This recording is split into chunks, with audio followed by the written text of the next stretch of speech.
Hello, my name is James Gardom and I'm going to try and answer some questions about applying to Cambridge University. The first question is why you might think about applying to Cambridge at all. There'll be things you know about Cambridge, I'm sure. The teaching is very good and the employment prospects are very good, but things that may not be so obvious. The Cambridge University college structure is very different from most universities. It means that you belong to quite a small community where you get much of your teaching and much of your social life. There are good structures of financial support.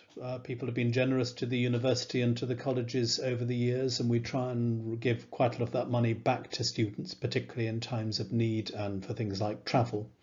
And for the same reason, it's also very good value for money. It's a cheaper place to go to university overall. There are some things that are distinctive about Cambridge University and some things which will be true for almost any university. A distinctive thing is that our terms are very short. We have 3 8-week terms, and in order to do a complete degree, you will certainly need to do some work in your vacation. We also focus very much on end-of-year assessments, sometimes coursework, but often by unseen written examination. The degrees are strongly academic in focus. You need to be happy with spending quite a lot of time with books and in lectures and writing essays. Generally speaking, the first year or so will be quite broad, but you specialise increasingly as you go forward. One of the really great things about Cambridge University is that you're very often taught by people who are right at the forefront of their field. We are a research-led university and very many of our researchers are engaged in undergraduate teaching as well. The teaching comes in various forms. There will be lectures, which can be a small group or a very large group depending on your subject. There will be lab time for science subjects, and for all subjects there will be supervisions. For an outside subject, you will have written an essay and with 1 or perhaps 2 other people, you will sit with the supervisor and work through what you have written. This is great if you've thought and worked, and embarrassing for everybody if that hasn't quite been the case.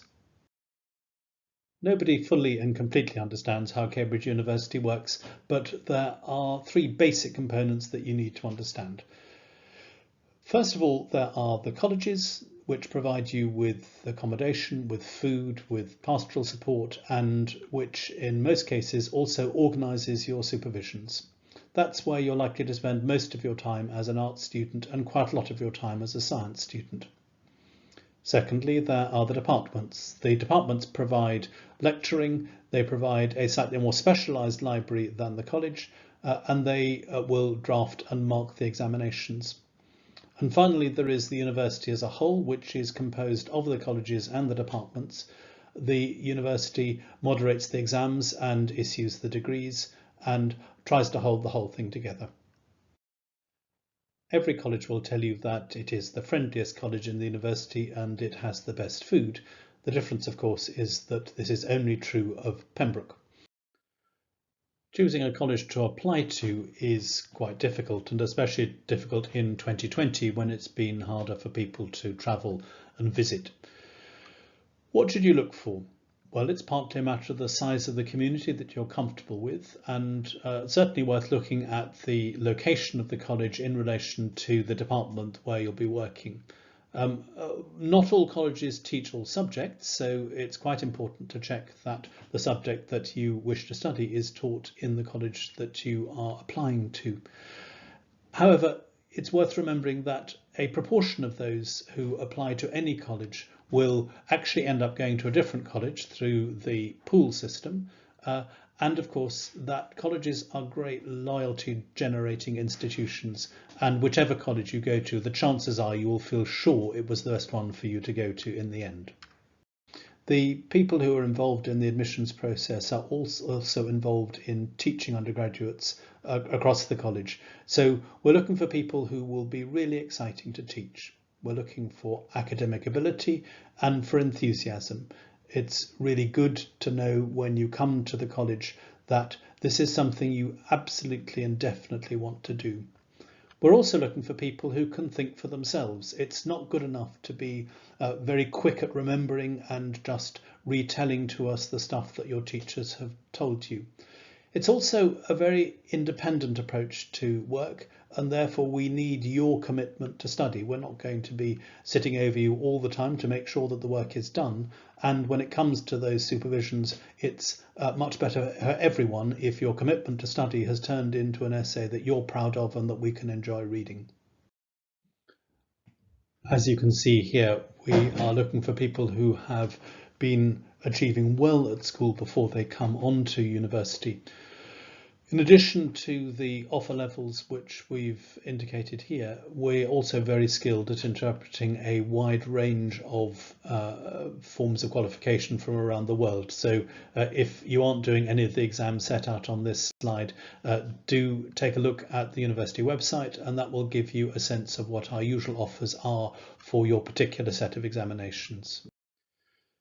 Choosing a course alongside choosing a college is a fairly important decision. You're going to be spending at least 3 years doing this thing in this place, and it's quite important that you are doing something you want to do somewhere where you want to do it.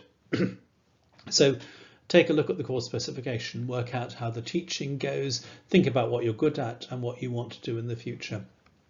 Above all, it's important to do something that you personally are enthusiastic about. If you're going to spend this amount of time so close and thinking so intensely about this material, it's real slog if it's stuff you don't really want to engage with, and it's a real joy if it's stuff you really do. There are many reasons why you might consider studying TRPR at Cambridge. As it happens, the course is ranked first in the country by the Complete University Guide, The Guardian and The Times, and this to a large extent reflects very high levels of student satisfaction. Those who study the course really love it. The excitement of the course is its diversity in many ways. For almost each paper you will be studying religion in a new way, whether you're looking at ancient revelations of God in the great traditions of the world, or whether you're looking at religion from the perspective of contemporary social science. You engage closely with texts, but you also learn about how religion is expressed all around the world. In almost any subject, you will learn skills that are useful in your future life, but because of the diversity of approaches, the diversity of understandings of what constitutes a good argument, studying at TRPR at Cambridge will enable you to think more broadly than would otherwise be possible. Undoubtedly, one of the excitements of this degree is the very wide range of disciplines that feed into a mature understanding of religion and a mature religious understanding of the world.